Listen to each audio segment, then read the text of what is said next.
We on? You ready? Let's do it. All right. Well, this is the inaugural, or I guess first ever Wyoming 5-Star podcast. Feels kind of cool. Yeah. I'm here with my co-host, Stu Mullins. Long time. We've been buddies now, and we're starting to finally get this Wyoming 5-Star project off the ground. We're at the ultra sunny Lander Valley High School classroom. Yep. Making use of the space that we got, right? Yeah, absolutely. Yeah. Yeah. It's pretty neat that we have this opportunity, and we've actually been kicking around this idea for a while. The podcast kind of sort of fell into our lap. I think we're like, might as well do it. What do you think? Yeah. No, I agree. Yeah, we've known each other 15 years ish, Yeah. probably. Yeah.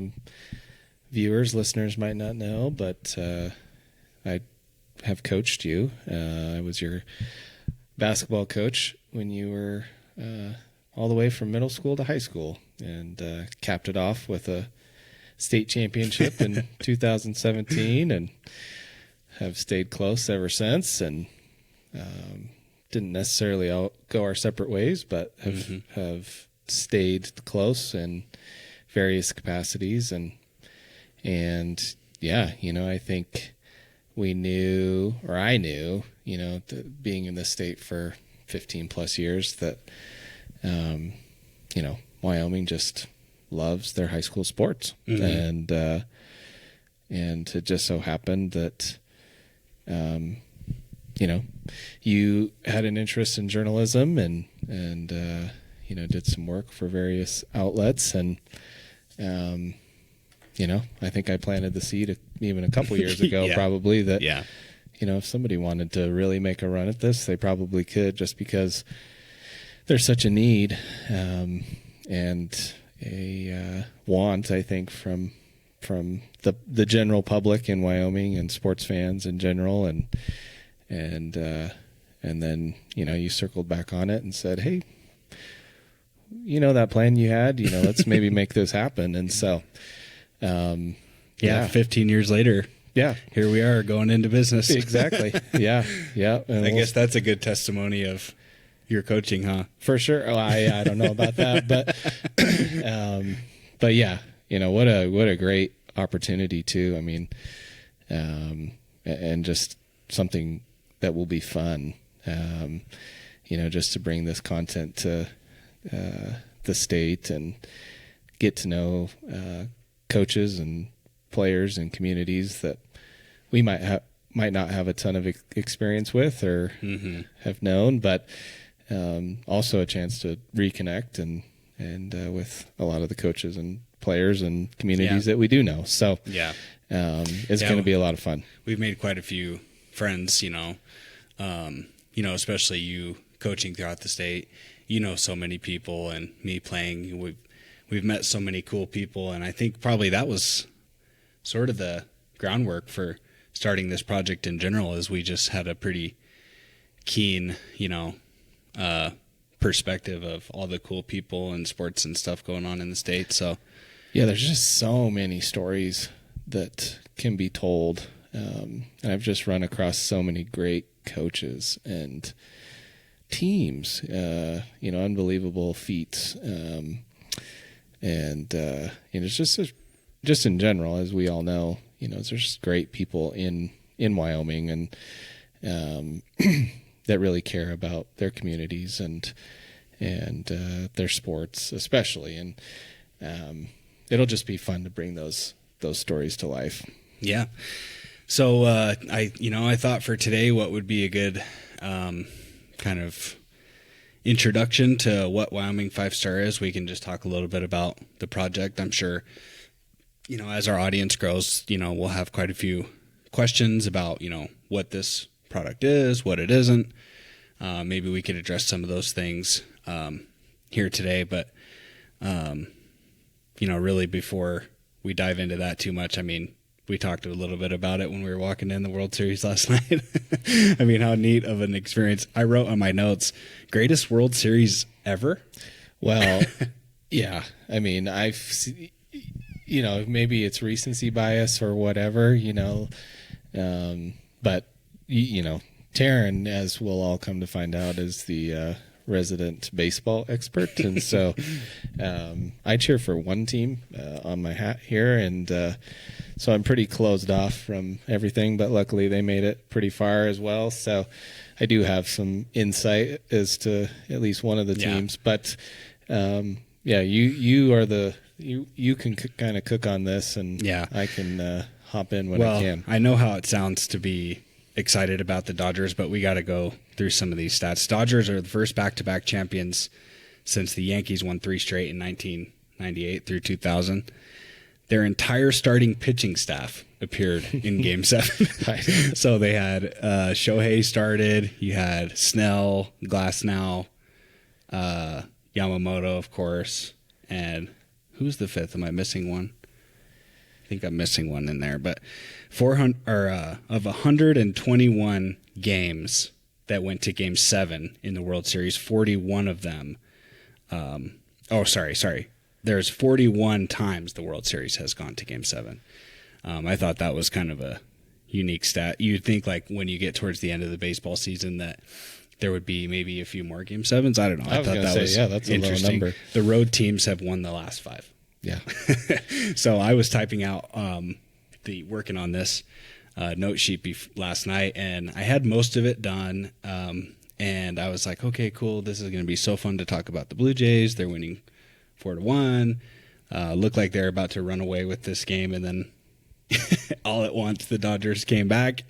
The ninth inning, man, the drama that was just setting in. Like I was sitting like this at my couch watching because, I was like, okay, they're 3 outs away. The Blue Jays they're gonna beat the Dodgers. I didn't think that anybody would really have a chance. We even kind of talked about that. And now here we are, Game 7, 3 outs away, and Miguel Rojas, his wife told him he'd hit a home run today, and it comes up in the 9th inning as the tying run. He had only hit 1 home run since September 19th, and he only hit 2 home runs since the All-Star break. Mm-hmm. Yeah. And then in the Game 7, the biggest moment, he ties the game against Hoffman. Yeah, I mean, just that was an unreal moment. I started screaming in the couch. My wife was like, "I'm going to bed," So, the 11th inning, then Will Smith hit the solo home run to break the tie, making the game 5-4, and then of course in the bottom of the 11th, the Mookie Betts double play. Yep. Just like that 18-inning game earlier in the series, kind of a surprisingly quick end. Yeah. Just a double play and like, oh my God, the game's over. Yeah. Like that just kind of shocked me. And then it's hard not to talk about Yamamoto. He had 3 wins this series in the World Series. He pitched 17.2 innings, 1.52 ERA. They're calling him the best pitcher of all time. I mean, I think that's a little crazy. We got a lot of all-timers here now. And you probably saw Shohei. Yeah. Yeah, no kidding. Best player of all time, And it's hard to skip over the locker room celebration. I wrote bottles popping, Dave Roberts. Yep. The moments you can see on here, man, Kershaw, he was really enjoying himself. Yeah, as one would, like how can you not? I mean, what a career. I mean, I remember, being in high school when he was playing, or whatever, and that's not a short time, so yeah, you just love it for those guys. I was thinking to myself, somebody's got to get this guy a shirt. I don't think it was. No. And that's just like peak masculine energy, dad bod, Makes you feel a little bit better about yourself. Oh, totally. Yep. And, I always laugh at the champagne celebrations, I feel like, back in my day, you didn't have the goggles, and, like your eyes probably really did sting badly, Yeah, I mean, and the cool thing about that moment was, the Dodgers were in the Blue Jays locker room. So it's a visiting team locker room. So it's not very big. It's it's actually pretty small. I mean, you could see the back wall was only like, they only had like 10 feet of width in there, so you're hearing all the corks, you're hearing all the, jokes and crazy language. Well, it's funny baseball too. I mean, like you have a celebration for everything now, once you make the playoffs, and no small feat either, right? Like 162 games, 28 spring training games. You start in February, and I mean, it is like a journey that you partake in over the course of 6 months, 7 months. So those guys deserve to celebrate, every single one of those things. But it is funny, and just how almost relieving those milestones are, and, you get to, you get into the playoff celebration, you win your division celebration, you win your pennant, win the division series, then the championship, the Dodgers have had like 6 celebrations like that in the last 2 weeks. Yeah, and it was kind of a unique experience for them too, because it wasn't like they were, leading the game for 4 innings and you can kind of see the writing on the wall. Like it was down to the final moment when you weren't sure who was going to win until the game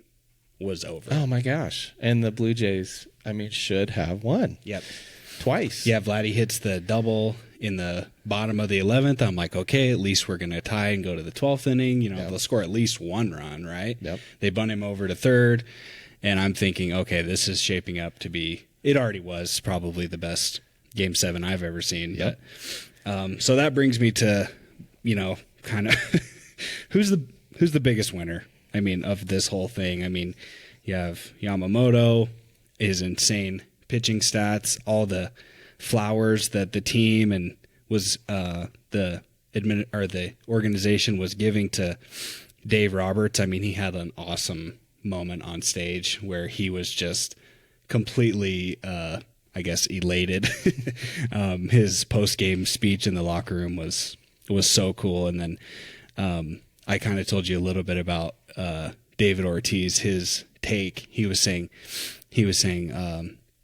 it's just amazing how he put the players in the perfect position, and he said almost like he knew the future. Mm-hmm. And I thought that was so cool that he said that, because the decision to pinch hit, or the decision to let Rojas bat, in the 9th inning, he hits the home run, and then they put him at second base, which is normally 3 amazing plays. To game-saving plays. Like he's on our biggest winner list too. And then of course they substituted Tommy Edman in center field. He doesn't have a real strong arm. He's kind of on a bum ankle. And they put out the 6'4", like awesome center fielder that runs over his teammate. Oh my gosh. That moment will stick out to me forever. Yeah. Just like basically housing his teammate, who was just elated that he did so. Yeah.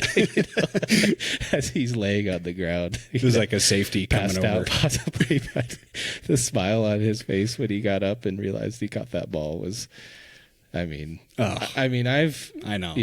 I probably watched way too many baseball games this year, and never once have I seen a break on the ball like that and be able to make a catch that deep into, center with left. that much writing on it as Totally. well. And he had just subbed in. Just checked. Yep.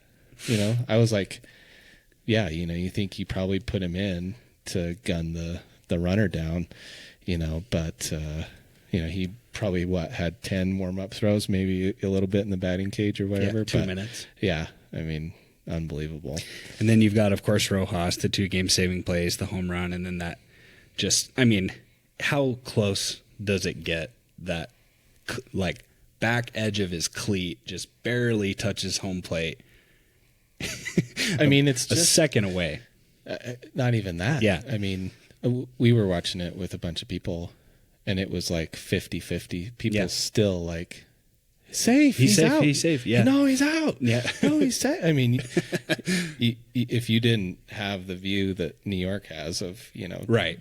doubling those things up, but, and then even in Game 6, the ball that goes under the matting, like gets hit, the Blue Jays at least score one there, Right. To tack on, but the physics of it all, like that, like it's to almost land there so perfectly, and then for the right fielder to yell at the center fielder to not go get it. Yep. If he just goes and gets it, it's over. The game's Blue over. Jays win. Yeah.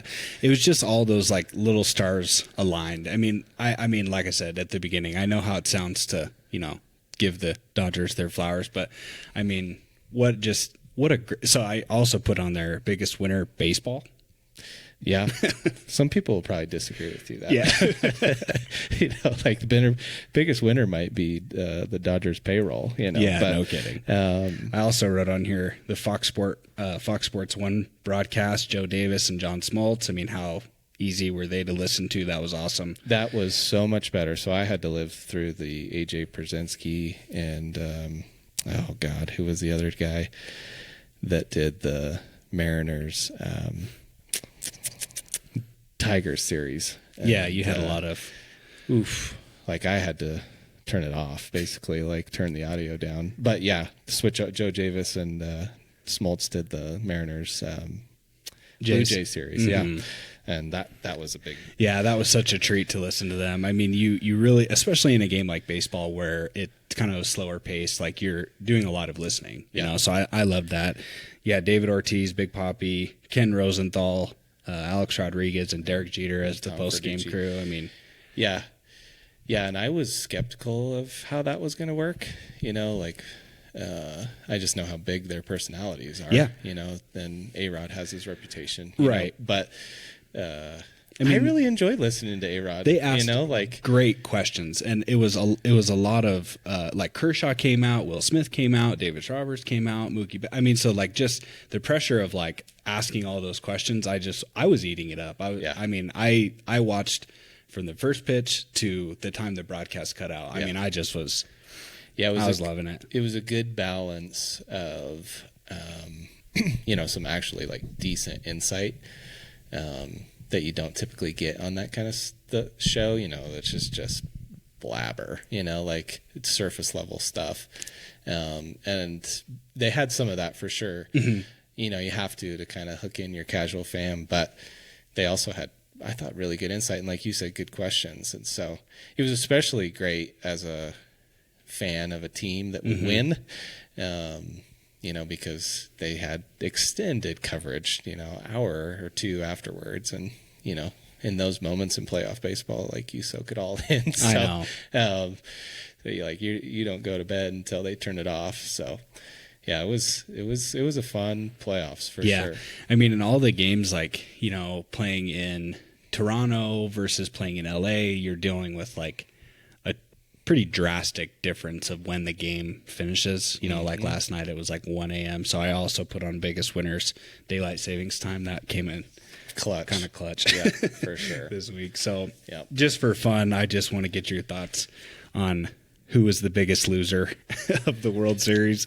Don't even have the Jays on there. I actually have Will Smith, the guy who hits the game-winning home run. You kind of just forget about him. And then Shohei. I mean, he kind of was. I mean, every time he came up to bat, I was like, "It's over. Yeah. He's gonna hit a home run. They're gonna win." But the reality is, he actually didn't play that well. He didn't hit the ball that well, and he didn't pitch that well this series either. I mean, he hasn't had a full season of pitching. But then my other thought was kind of funny. Magic Johnson. Did you get to hear his post-game sonata? He was, I think, coming out of the stands, and he was walking to the Blue Jays dugout. Okay. And got roped in to the broadcast. And I'll just say that I don't think he was prepared to do 15 minutes on live TV. I feel like Magic Johnson's always prepared to do 15 minutes on okay. live TV. Yeah. But maybe not in this moment. Well, he had a cool moment with Freddie Freeman. He was talking about the kind of Hall of Fame legends of basketball and how he was looking at Freddie Freeman. And he's like, I gotta be honest, like if you played basketball, you'd be in that conversation with your, so I just was I was like, where's this going? But yeah, all in all, it was actually a really fun World Series. I was super energized. And, thinking about the Dodgers winning back-to-back, as a casual fan, like I'll just be honest, like I was not rooting for the Dodgers in any way. But by the end of the World Series, I just was like, baseball is in such a good place. I feel like it is. It's going to be interesting with the CBA coming up in 2027 if they're even going to have a season. And I think, they got to do whatever they need to do. But, I feel like the energy for baseball is way higher than it's been in the last even 20 years, and they've got to capitalize on that. They've got some just great figures, great people, great ambassadors in the game right now that are just fun to watch, and they just got to find a way to continue to tap into that. And just with the adjustments they've made over the last 10 years, I think have really brought in more fans too. Yeah. Well, I mean, we don't have to go too much into it, but of course the pitch clock saved baseball. I'll say that till I die, but yep. And the ghost runner in the regular season, at second base and extra innings is a lifesaver for, I was thinking we could have used that a couple times this World Series, that 18 inning game. Oh yeah. But that's such a striking difference. Yeah, like the Mariners went 15 against Detroit, and then you had the 18, and then this last one. And in the regular season, it's like two teams that are 20 games below 500. You want that game to get over as soon as possible, especially if you're, cheering for a team on the West Coast. So yeah, well, I guess we let's dive into Wyoming 5-star. I think we've beat around the bush enough, but that was fun to talk about that. I mean, it's, you have big moments like that in sports. It's just hard not to talk about. And I know you're watching it. I'm watching it. So it's cool to go over that kind of stuff. But yeah, so let's talk about what Wyoming 5-star is. We can maybe just, give some thoughts. Like one of the questions that I had for you was, we've talked about this off camera, but I think it's worth mentioning, like the motivation behind the project. What we've kind of seen, that the people and the connections we've made, kind of what they're talking about, and what people are hungry for in this state. Like, I mean, you have a great line about high school sports like being paramount in the state of Wyoming, because we don't have a pro team. We really only have one college team that's kind of off in the corner. And so thinking about maybe, I don't know, bringing connection to the state through high school sports, where we can kind of tie some of these smaller communities together. I mean, you have any thoughts on that? Yeah, it's it's going to be a big challenge. Obviously, the state is so big just in its material space, to get to everyone. But that's right. I've just always had that thought that, and traveling to these places as a coach and participant and a fan, and there's nothing bigger in those communities for the most part than getting behind their teams. Yeah. Well, we've seen it at Riverton and Lander over the football teams this year. I mean, going to a game, over years past, it's kind of hit or miss, but like this year, fans have been awesome. I mean, and the whole town is talking about, at least for, I live in Riverton, at least from my perspective, like the Wolverines are they are so common, in everyday talk right now. And that's all anybody wants to talk about in Riverton, is their football team. And I just think that's awesome. Yeah. It was kind of like our run, in 2017. Every business had a sign up that, said, go Wolverines. And they even had a police escort to to their game 30 minutes away into Lander, like that's awesome. I love it. It's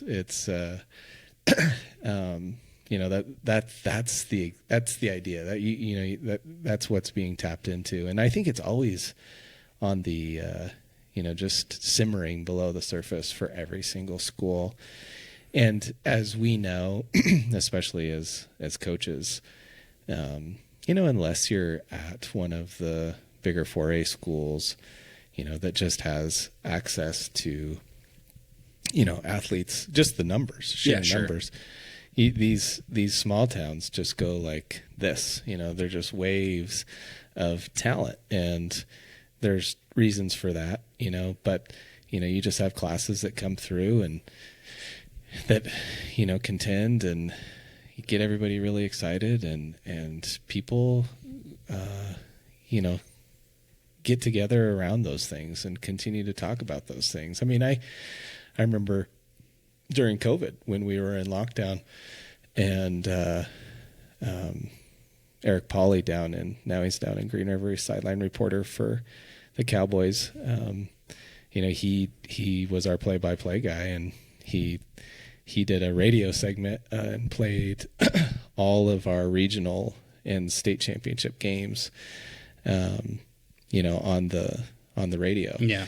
And we were able to, huddle around and listen to that in our homes. And I remember just being on the group text and sending those text messages and, just remembering, oh my goodness, I forgot about that play, and how exciting that was. And, how exciting it was for the community of Douglas and Warland. And so, it's just those things need to be celebrated more often.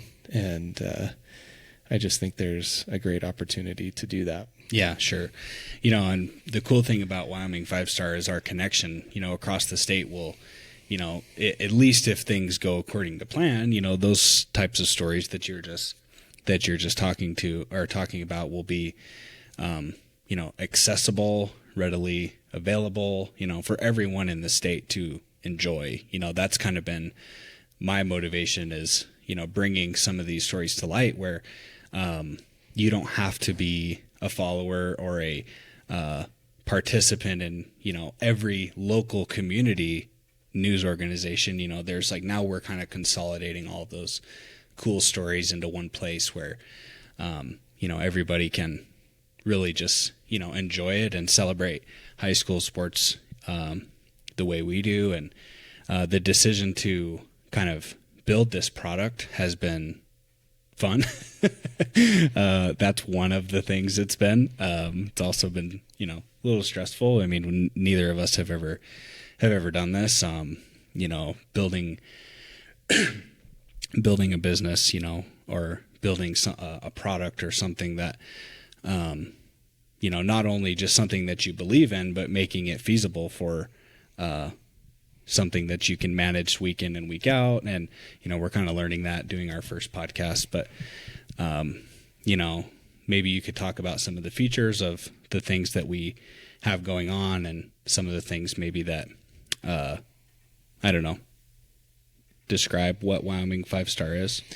Yeah, I think you're right. I think we're going to have to, people are going to have to extend us some grace and patience as we build this. We really want to build a solid product, and we don't want to go too fast, so, our kind of the bread and butter will be the site itself, where it'll have all of the access to all of our content. And that's what we hope to bring is, we want the option for people to consume our long form content. We want to do really cool stories, athletic style, stories, that are exposés, that are, bring about our great coaches, our athletes, and get behind the scenes a little bit with those types of things. In addition to this kind of work, we we'll probably have our weekly podcast where we won't always be talking about the Dodgers and the Blue Jays. It'll be Wyoming sports specific, which is going to be even more fun than talking about the Blue Jays and Dodgers for everyone. But really try to bring highlight where the top teams, what athletes are coming from, and hopefully have them on too. That's the plan, is to really engage with our communities and our athletes and make them a part of this website as well, and our content. And we'll have we're planning to have teams pages for every team in the state, every school, which again we anticipate as being a celebration of those, and for those local communities or anybody interested, they can get the schedules, and they can find team photos and rosters and all of those types of things for those individual teams. And we really would love to travel and have opportunities to connect with our sponsors, in addition to connecting with those communities and fans around big games and kind of game day style. I think we could see it, maybe not to that extent, but being on the road, making it a big deal where these big games are being played. So I think it'll definitely be different than anything that you've seen before. Wherever you're coming from, whatever state, like we've done our research to kind of see what's out there. And, I think it's just going to be an exciting product for everyone.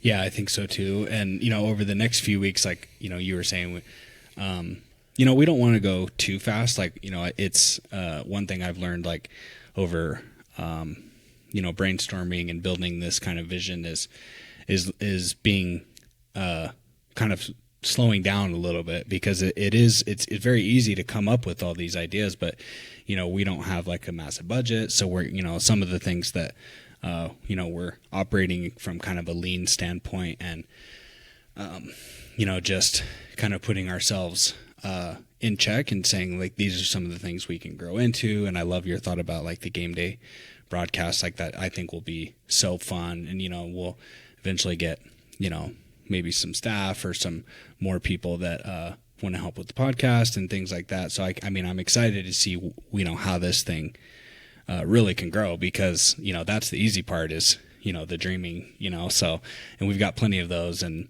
I'm excited to really actually see what this thing can grow into, and how much of a household name we can be, things like that, but also just how much connection we can actually bring to the individual communities throughout the state. But over the next few weeks, we'll be talking about, it's kind of a fun time for Wyoming sports right now. There's state volleyball that's coming up, state football, which is always a blast. State volleyball is such a cool event where you get to watch all four of the championship games be played at once, which is a really neat use of the Ford Wyoming Center.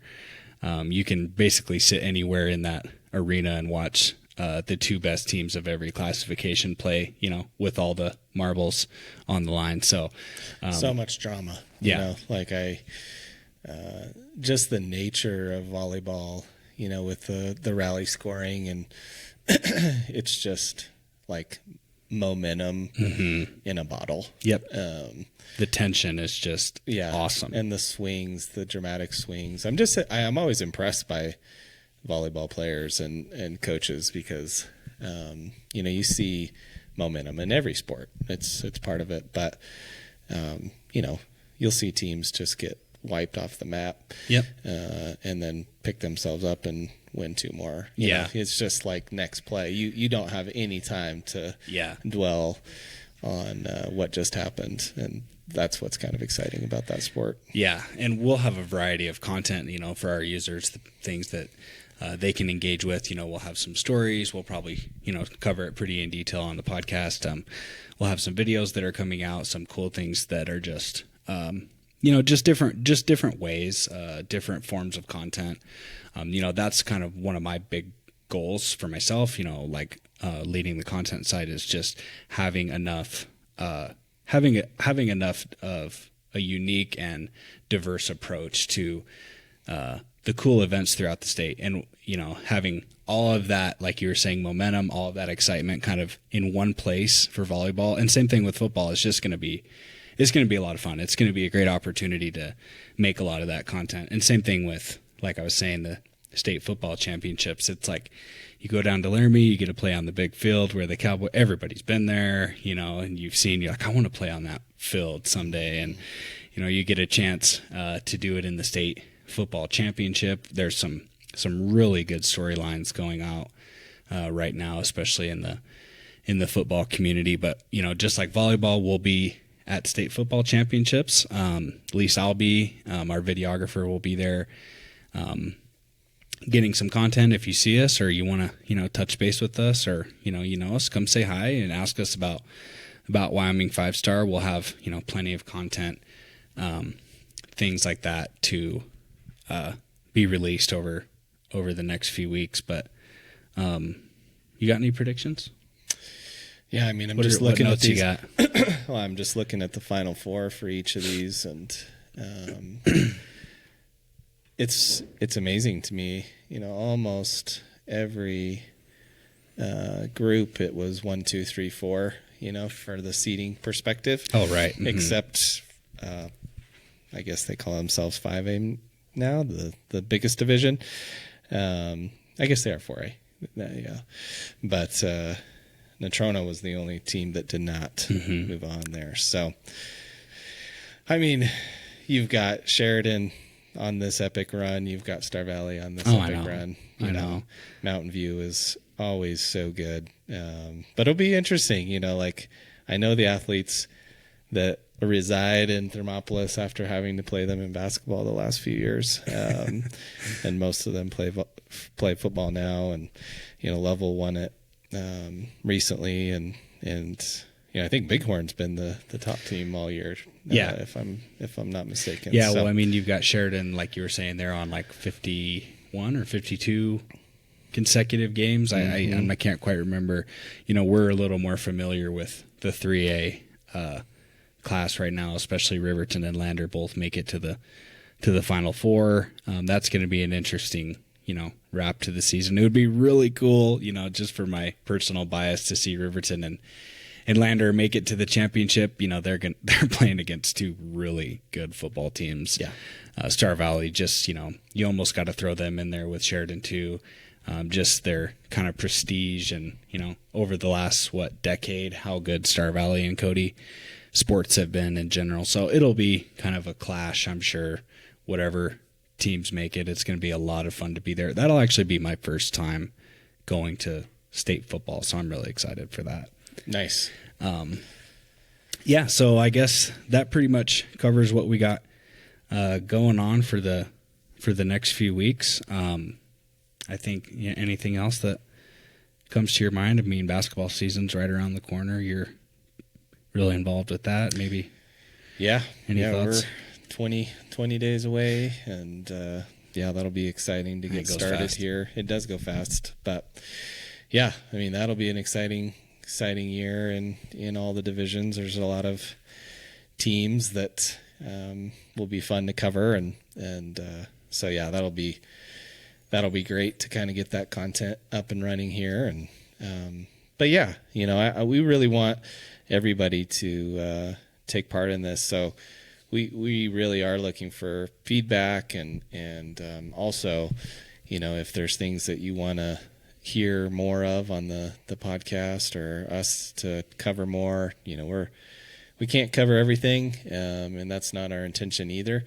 But at the same time, we want to connect as much as possible with our communities. So, we have pretty much every social media account possible, with TikTok and Instagram, and the trusty and reliable Facebook. Yep.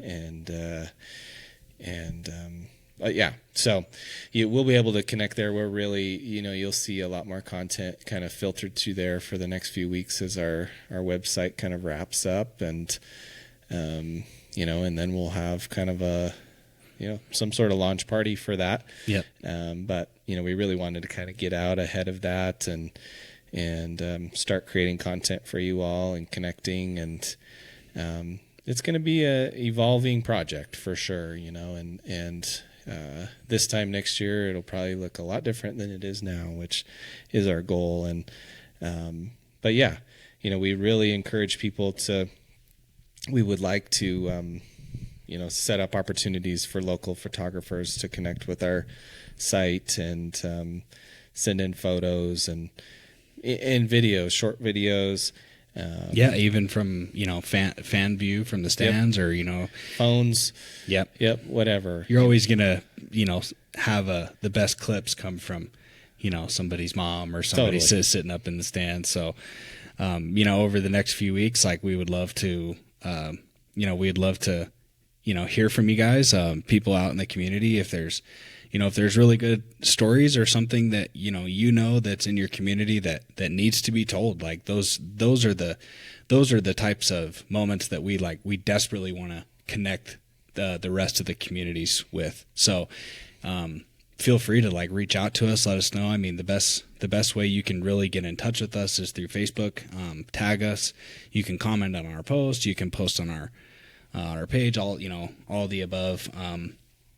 Having said that, for the first few weeks and probably first few months of basketball season 2, we actually want to do a contest. If they made it this far into the podcast episode, maybe they'll get rewarded. But yeah, we're going to do a photo contest. So if you have a great photo or you have a great video from the football season or the volleyball season, or anything in line with Wyoming sports in general, we're gonna give away $50 a month. Yeah, for the best photo. There you go, best photo of the month. Yeah. So start off with the bang. Yeah, so I think that's going to be a unique way for our audience to actually engage with us. Not just always viewing content, but we want that's kind of one of our missions is to invite our audience to participate in all these different things. Not just enjoy the content, but talk to us when they see us in their community. Share things with us on Facebook, be a part of our polling group and do some voting. Send us story ideas. We want as much engagement as possible. This isn't just our thing that we're doing for us. We want to build this for the community and them to be as much stakeholders as they want to be. So that being said, send us your photos. If you have a really neat photo, we're going to feature those on the website. We're going to feature those all across our social medias. You'll get photo credit, of course. We'll release a cool post, or something. Probably we'll talk about it on the podcast, something on the website to announce the winner. We'll get in touch with you over email. You can send those photos to info.wyoming5star@gmail.com. That's info.wyoming, FIVESTAR, Wyoming5star@gmail.com. So any closing thoughts? Yeah, I don't think so. I think maybe one clarification you probably could kind of take us out on is why the name? That is a good question. Well, the Wyoming 5-star name came from really my previous work of covering sports on kind of a really detailed level, talking about all the teams in the community, talking about all the players on just such a weekly, daily basis. I thought something that we would be a lot different about is doing, following the best players and the best teams and the best coaches. We want to feature those types of people because the reality of our state is kind of overlook Wyoming athletes or Wyoming sports just in general because we are such a small community. And you don't always hear about the top players. All right. Really what I mean is you don't even hear about the top players. So I think that's kind of how our brand kind of came to fruition was chasing these 5-star quality people, and a lot of that is going to be the really quality athletes and coaches, but also just the people whose story really deserves to be told. And so that's where the 5-star name came in. I mean, we want to change the narrative that Wyoming doesn't produce high caliber athletes. That's in our mission statement. We want to break that notion. So you'll see that hashtag on some of our social media posts throughout the next few weeks, break the notion, but really just want to awaken the rest of the state and awaken the people who are interested in high school sports, that Wyoming isn't just something to be overlooked. Awesome. Perfectly said. So, like and follow us on social media. We've got a couple really cool brand videos that are coming out. We hired some people to put together some really cool clips. I reached out to basically every athlete in my phone and said, do you have any cool clips we can use, to get us going? And, we handed that off to some professionals, and they came back with some pretty cool takes on that kind of stuff. So check us out on social media. You'll see those coming in the next few days. We also have a kind of a longer form introduction video. Our videographer in-house, he took care of that. And, I don't want to forget another piece of the puzzle here in Jordan. Yep. You want to talk about Jordan a little bit? Yeah, people probably know of Jordan, and his passion for his small town, that's for sure. And, bringing on the, I think Hot Summer Nights, 3-on-3 tournament. That's awesome. That has brought hundreds of teams around, and just another person that is passionate about the sports in Wyoming and bringing it to life. And he'll probably do a bunch of our work behind the scenes and connecting with sponsors, but you'll also probably connect with him via social media as well. So excited to have him on board in addition. Yep, we'll get to hear from him a little more in that introductory video. It's kind of like a little mini documentary. I think it's going to turn out really cool. It was fun to go and actually sit behind a pro camera setup, and have some talking points. It was just kind of cool. Yeah. So next few weeks we'll have some podcast interviews. We'll have some guest appearances, coaches and players throughout the state. So next few weeks you'll be hearing a lot more from us on the podcast front. And I think that's about all. That's all I got in my notes. Awesome. Anything? Nope. This was great. This was fun. Yeah. And we'll just see everyone down the road. All right. Bye-bye. Thanks.